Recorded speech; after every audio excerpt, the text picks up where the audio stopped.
สบายดีพี่น้องป้องปายสุขุสุคน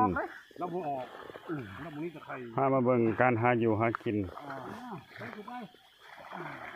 แกดุกแกด่างเขียว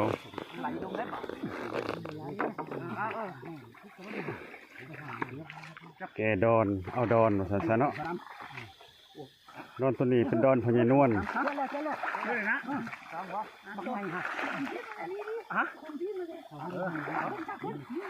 จะได้นั่นติดตามกันต่อไปยันลุงเขาว่าเขาเมาเก็บเอาน้ำเฮ้ยจิกลุงนี่ไม่รัดไหมปิงบ่ปิงรัดเอ้าไปแล้วไปหลายตัวฮะได้ปรากฏปรากฏโตเห็นสองเอาละมาขึ้นบอลไ